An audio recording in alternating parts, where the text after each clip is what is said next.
Eh, Bien, ya estamos grabando. Bueno, vamos a ver lo que es la estructura del átomo y para entender la estructura del átomo, primero tenemos que establecer, bueno, qué es el átomo o tratar de definir un poquito lo que entendemos por el átomo. Entonces, átomo lo entendemos como partícula, la partícula más pequeña de la materia que conserva sus propiedades fundamentales. ¿Ok? Esa es una, pues, sutil definición de un átomo. Bueno, sabemos que el átomo está constituido por protones, ¿sí? Bueno, aquí va a cambiar porque estamos hablando de física. Entonces, vamos a hablar ahora de un núcleo atómico. A diferencia de química, en química hacemos una descripción diferente. Entonces, aquí tenemos un núcleo atómico y tenemos un orbital atómico, ¿sí? En el orbital atómico vamos a concentrar lo que es la densidad electrónica, ¿sí? Donde decimos que tenemos la carga negativa, que la identificamos como el electrón. Pero en el núcleo atómico la cosa cambia un poco, ¿sí? Porque aquí en el núcleo atómico vamos a tener lo que son las partículas,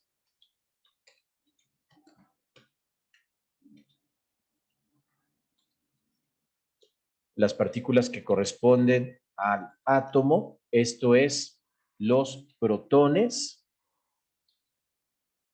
¿sí? Los protones que son partículas de carga positiva y los neutrones que son partículas que carecen de carga y ambas son las que contienen la masa, ¿sí? Y vamos a obtener también una serie de partículas subatómicas, una cantidad enorme de partículas subatómicas. En promedio, no promedio, más o menos podría considerarse unas 52 partículas subatómicas descritas hasta el momento, por eso el nombre de física contemporánea, y hay una física de partículas, o sea, un tipo de física o un modelo de física que es la física de las partículas o física de partículas subatómicas. ¿Sí? Es todo un rollo impresionante. Bueno, ¿qué es lo que nos interesa a nosotros en este momento? Pues hacer una descripción del átomo. Y esa descripción del átomo, desde el punto de vista de la física, cambia con muchas sutilezas a la descripción del átomo desde el punto de vista de la química. Tiene muchas sutilezas y después se encuentran en un punto donde ya esas sutilezas ya no se distinguen. Bien, entonces vamos a tener dos momentos en la descripción del átomo. Uno, que es antigua, una descripción antigua, y el otro, una descripción que es contemporánea. ¿Sí? No lo voy a poner moderna para no caer en ese error. Vamos a poner una descripción contemporánea. Bien, ¿qué es la descripción antigua? Bueno, aquí vamos a tener dos modelos de descripción de la materia, ¿sí? En la descripción antigua estamos hablando de una descripción de lo que los antiguos entendían por materia.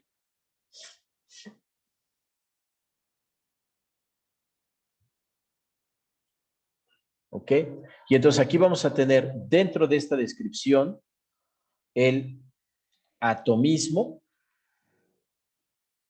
¿sí? Y el aristotelismo. ¿Ok? se entiende perfectamente que el aristotelismo tiene que ver con Aristóteles. El atomismo es una descripción primordialmente realizada por Demócrito, ¿sí?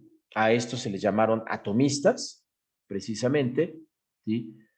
La descripción de Demócrito la podemos encontrar en un libro que es un poema científico. Bueno, así lo catalogaron como poema científico. No sé si lo sea, ¿sí? En filosofía es un libro muy importante para la filosofía antigua y para entender muchas cosas de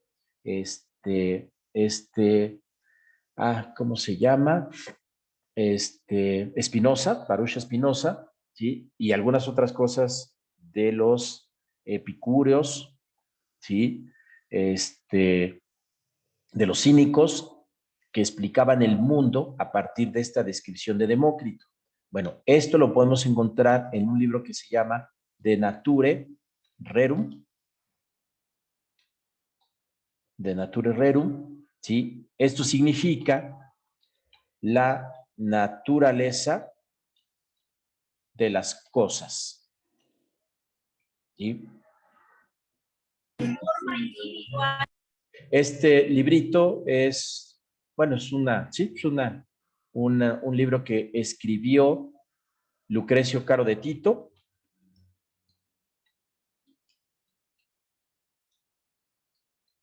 Es un latino y en la literatura latina van a encontrar esa descripción. Es un libro muy importante de la antigüedad griega, ¿sí? Ok, y entonces, ¿cómo era la descripción del atomismo? Pues básicamente decían que la materia era indivisible e indestructible. Bueno, aquí me equivoqué en una palabrita. Decir era porque estoy hablando del pasado, ¿sí? La descripción es así. La materia es indivisible e indestructible. ¿Qué quiere decir esto? Que no se puede dividir. No se puede dividir al infinito. ¿Por qué esta importancia? Porque recuerden que hay una propiedad de la materia que es la divisibilidad. Divisibilidad. ¿Ok? Y en esa propiedad de divisibilidad, que se conoce, fíjense, desde la época de Demócrito, entonces ellos planteaban la posibilidad de que la materia pudiera dividirse. Y la idea de dividir a la materia es la idea de dividirla hasta el infinito.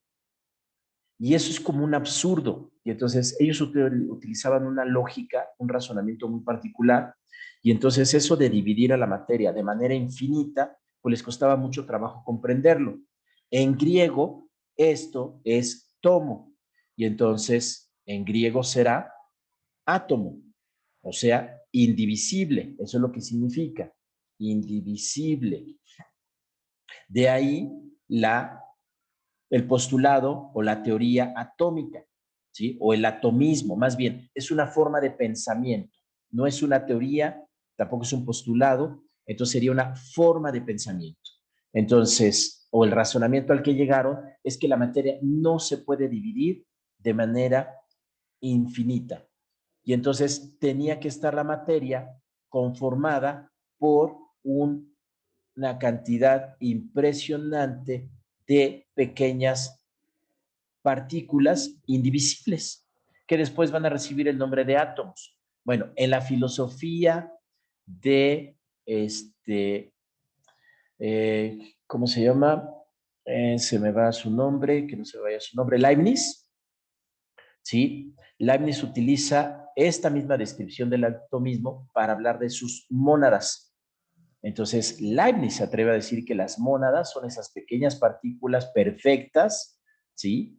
En su caso, obviamente creadas por Dios, ¿sí? Y creadas y que son todo lo que conforman todo, absolutamente todo. Nuestras emociones, para Baruch Spinoza era la felicidad, la alegría, era porque llegaban esas pequeñas partículas y nos tocaban de fuera, ¿sí? Y entonces eso también Leibniz los utilizó como las mónadas, y así. Bueno, esa es una descripción filosófica, ¿ok? Es un pensamiento o una forma de pensamiento filosófico. A ver, el aristotelismo, bueno, plantea muy sencillo.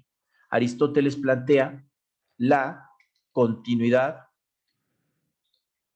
de la materia. A Aristóteles no le preocupaba si la materia se podía dividir al infinito, ¿sí? Aunque no negaba la propiedad de la divisibilidad, ¿sí? Simplemente planteaba que la materia era continua, simple y sencillamente, que había una continuidad en ella, que no hay una posibilidad de división infinita. No hablaba de una división infinita, simplemente la materia es continua. Bueno, si nos vamos a la época contemporánea y tratamos de entender esto desde la época contemporánea, tenemos dos problemas. Uno, que sí, efectivamente nos encontramos con los átomos como una partícula, ¿sí? Y vamos a ver en el modelo atómico cómo esa partícula está ahí. Pero si continuamos partiendo al átomo, entonces nos encontramos con las partículas subatómicas. Y entonces parece que ambos tienen razón, ¿sí? Y estamos hablando de siglos, la época antigua, estamos hablando más o menos del siglo IV antes de Cristo. Un siglo IV antes de Cristo, ¿sí? Y cuando hablamos de contemporánea, pues hablamos de los siglos, ¿sí? 19 y 20. Siglos 19 y 20. O sea, 1800, 1900. Entonces, tanto tiempo después, claro, las descripciones son muy diferentes. Los elementos que utilizaban en aquel entonces fue la lógica. Aquí lo que utilizamos es el instrumento del método científico, ¿sí? Y la tecnología que nos permite tener una observación directa de la realidad. Nuestras descripciones cambian por completo. Además, tenemos el elemento de la medida. En esa época no se tenía el elemento de la medida. Bueno, pero esto lo vamos a dividir prácticamente en dos momentos. Uno, con la teoría atómica de Dalton.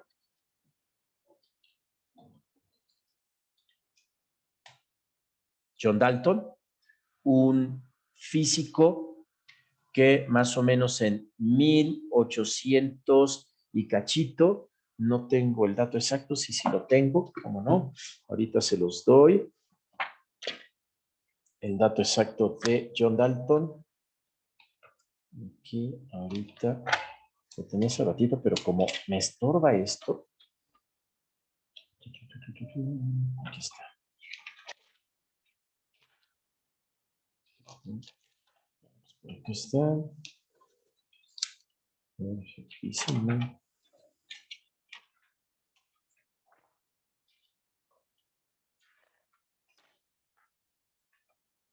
Aquí está.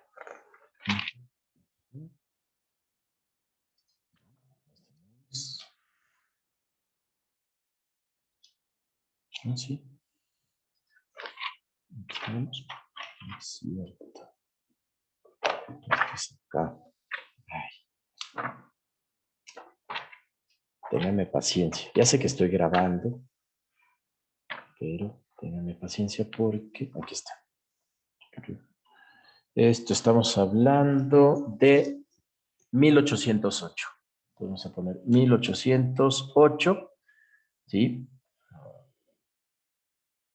Es importante porque nos permite ubicarnos qué es lo que estaba haciendo John Dalton. Bueno, ¿qué era lo que hacía John Dalton? Bueno, trataba de explicar una serie de propiedades químicas que no se podían explicar, como el hecho de que las moléculas se formaran en cantidades tan pequeñas, por ejemplo, CO2, o sea, un carbono y dos oxígenos. O sea, esas proporciones tan simples, ¿sí? Y tan continuas. O sea, siempre se producía CO2, pero también podría producir CO2 o CO, o sea, dióxido de carbono y monóxido de carbono en proporciones muy pequeñas, y eso no lo podía explicar. Otra cosa que no podía explicar era la dilución. O sea, ¿cómo era posible que si teníamos un vaso de agua y teníamos una cucharada de azúcar, ¿sí? Y probaba el agua y podía probar el azúcar y después agregar el azúcar al agua revolver, siempre lo hemos hecho, y entonces probar ahora el agua y darme cuenta que ahí está el azúcar, pero no la podía ver. ¿Qué le pasó al azúcar? La pregunta para 1808 es, ¿qué le pasó al azúcar? O sea, no hay una explicación. Y podrían darle muchas explicaciones. Sí, ahí está, se oculta, se transparenta, no sé, muchas explicaciones, pero no satisfacían los fenómenos que los químicos, como John Dalton, estaban observando en ese momento. Y entonces a John Dalton se le ocurrió hacer una teoría que pudiera explicar todos esos fenómenos, ¿sí? Y se atrevió a lo siguiente, a establecer una serie de postulados. Y esos postulados, bueno, pues son precisamente la teoría atómica. ¿Sí? Tiene varios postulados, pero solo les voy a escribir algunos de los más importantes. Dice,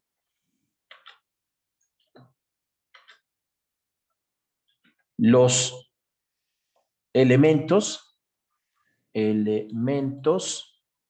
los elementos están formados por partículas extremadamente, pequeñas, llamadas átomos. ¿Ok? Bueno, hay que tener mucho cuidado con esto que dice John Dalton, porque no son partículas llamadas átomos, él las llamó átomos, ¿sí? Solo que no se quiso atribuir esa cuestión. Y obviamente, pues tomó el nombre de el modelo atómico de Demócrito, o sea, del atomismo. De ahí tomó la palabra, ¿sí? Solo que para Dalton sí había esas partículas. Acuérdense, para Demócrito es una descripción de una propiedad de la divisibilidad.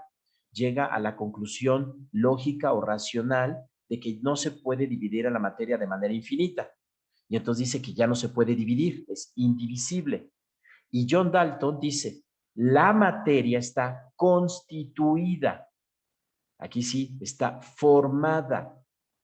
¿Sí? O sea, los elementos que conocemos, oro, aluminio, bronce, cobre, calcio, ¿sí? Potasio, todos esos elementos que conocemos de la tabla periódica o que conocían para 1808, ¿sí? Decía, esos elementos están formados por átomos, o sea, la materia, ¿ok? Porque esta es la teoría atómica de la materia. Entonces, él está diciendo que la materia está formada por pequeñas partículas. No está diciendo que la materia la divida, sino que esas partículas se juntan y es la estructura que vemos, ¿sí? Es la sensación que nos da de completo, pero esa materia está formada por pequeñas partículas. Luego dice, todos, todos los átomos, todos los átomos de un mismo elemento, todos los átomos de un mismo elemento son idénticos,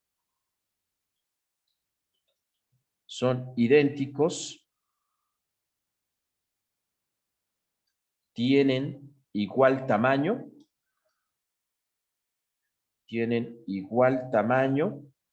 masa y propiedades químicas. ¿Sí? Este postulado es importantísimo. ¿Ok? Importantísimo. Ahora, ¿en qué se equivoca? En la idea de que hoy sabemos que existen los isótopos.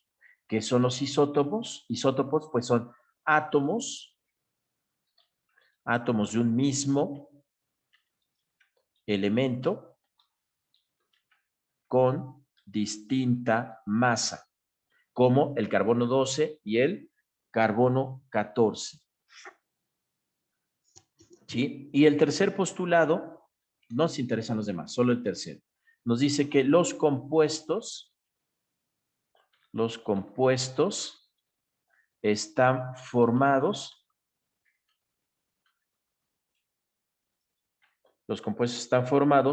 por átomos de diferentes elementos. ¿Sí? Eso ya lo sabemos, ¿ok? Desde el momento que hacemos la definición de lo que es un compuesto, sabemos que están formados por, ¿sí?, diferentes elementos, pero aquí dice por átomos de diferentes elementos. Bueno, esos son los postulados de la teoría atómica de Dalton. Ahora, vamos a hacer la descripción de los modelos físicos actuales, es decir, modelos atómicos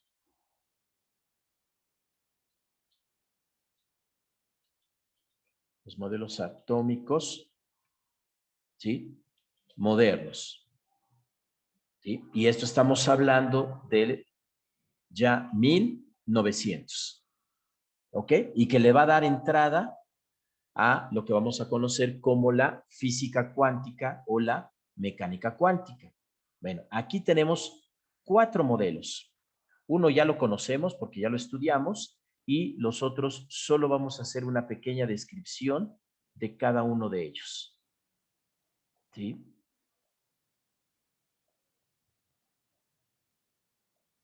Entonces, el cuarto modelo, este es el modelo mecánico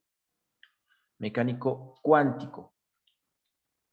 ¿Y qué incluye el modelo mecánico cuántico? Pues, ¿qué estoy escribiendo? Cuántico. Pues involucra los números cuánticos.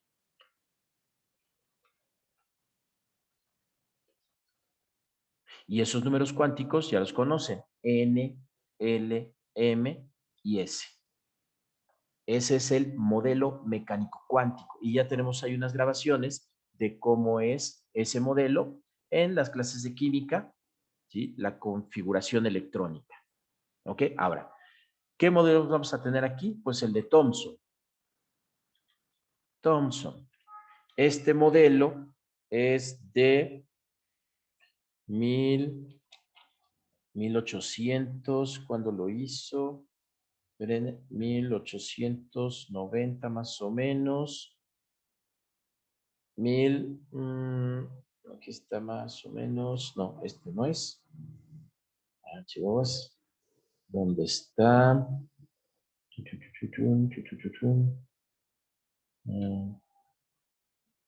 Thomson. Según aquí, 1890. Nos vamos a quedar con esa fecha. 1890. ¿Sí? Vean, de 1808 tuvieron que pasar pues, casi 90 años, ¿sí?, hasta 1890 para tener el modelo de Thomson. Bueno, ¿qué dice el modelo de Thomson? Nos dice lo siguiente. Dice, un átomo, o el átomo más bien, porque es la descripción del átomo, el átomo está formado por un núcleo de carga positiva con los electrones de carga negativa incrustados en él. Así tal cual, ¿eh? Y a esto le llamó él budín de pasas. Bueno, es pudín. Pudín de pasas. Yo no tengo idea de qué es un pudín de pasas. No estuve en Inglaterra en esa época. No sé en Inglaterra cómo sea un pudín de pasas. Así lo nombraron. No sé si él lo nombró así. No conozco mucho de esa historia, como historia, ¿sí? Lo que sí hizo Thomson es el descubrimiento del átomo. Es decir, él descubre, el descubrimiento del electrón. Tal cual, es el descubridor del electrón. O sea, se da cuenta de que existe una partícula. Y no solo descubre el electrón, sino además le da un valor. Es decir, encuentro un valor de masa. Entonces, encuentro una relación entre la carga y la masa del electrón. Y ese es un número importante. Entonces, la carga, acuérdense que es Q, y la masa del electrón. Y este valor es de 1 de menos 1.76, 1.76 por 10 a la 8, por 10 a la 8, ahorita le pongo el 8, ¿sí? Coulombs gramo. Ese es el valor y podría venir en su examen. Eso es muy importante. Entonces, él va a hacer esa descripción de lo que es el electrón, ¿sí? Y le va a dar ese valor numérico. Ahí está. ¿Sí? Por 10 a la 8. Este es importante, entonces vamos a ponerlo por aquí. Ahí está, si cabe. Sí, perfecto. Por 10 a las 8, coulombs gramo. ¿Cómo lo hizo? Bueno, es un pequeño experimento en donde él tenía un tubo catódico, un tubito de rayos catódicos, ¿sí?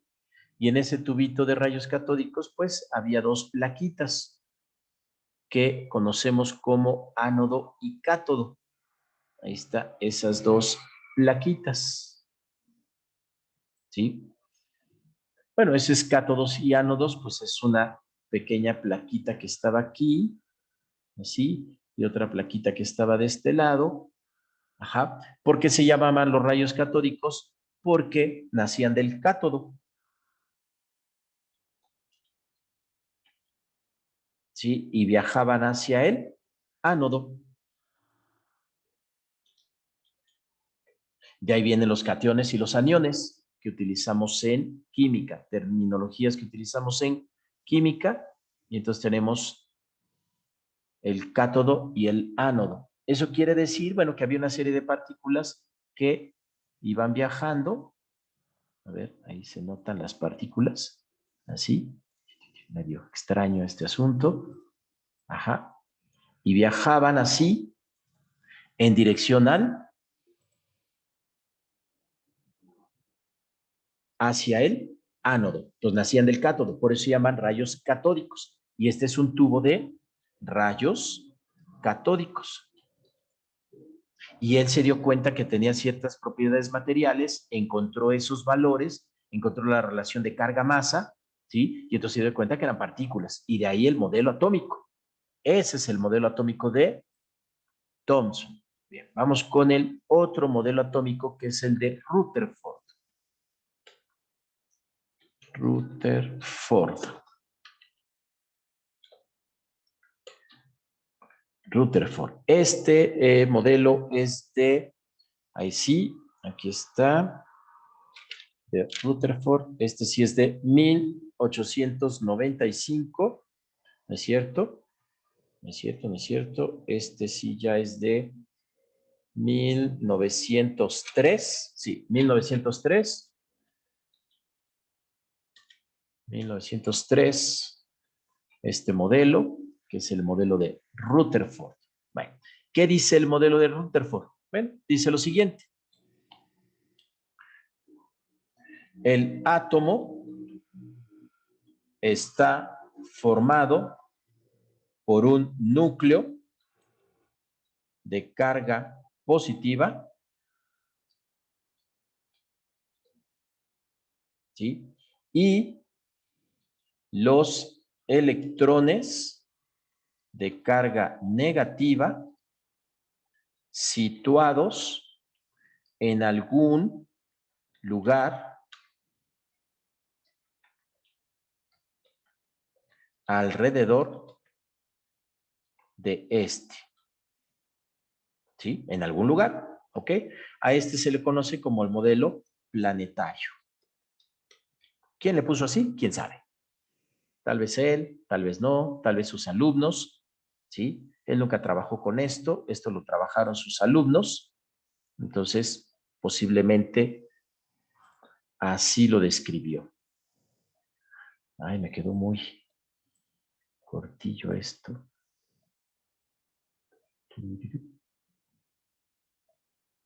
Ahí está. Bueno, me queda un poquito mejor. Ahí está. ¿Ok? Bueno, solo les voy a hacer la descripción del modelo. ¿Sí? El experimento no importa tanto. Y entonces lo que él dice es que ahí está el núcleo y los electrones simplemente andan en alguna parte alrededor. Y así, por eso se hace la descripción del modelo, ¿cómo se llama? Planetario, sistema planetario. Bueno, y luego tenemos a Bohr. Bohr, él ya es de 1913, hace la aparición de su modelo, ¿sí? Es el más parecido al que conocemos actualmente, y sencillamente lo que hace Bohr es que establece que los electrones giran en niveles de energía. Y entonces aquí vamos a tener en este modelo de Bohr, ¿sí?, lo que vamos a conocer como los diferentes niveles de energía. Eso es importante, sí, porque es el modelo de Bohr-Sommerfeld.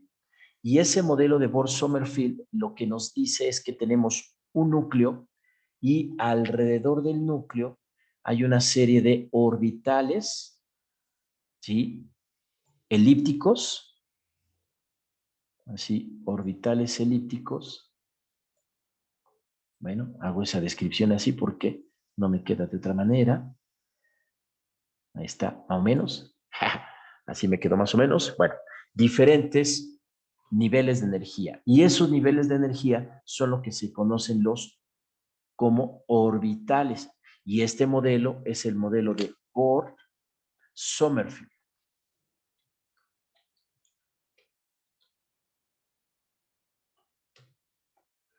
¿Ok? El modelo de Bohr-Sommerfeld, ¿qué es eso?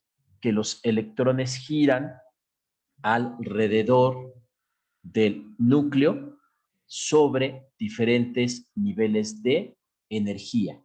Y esto ya es un modelo casi cuántico, casi mecánico cuántico, ¿sí? Y entonces ahí tenemos los diferentes niveles. Bueno, en química esto se estudia un poquito más porque se ve cuántos son los orbitales que están ahí, cuántos electrones hay por cada orbital, ¿ok?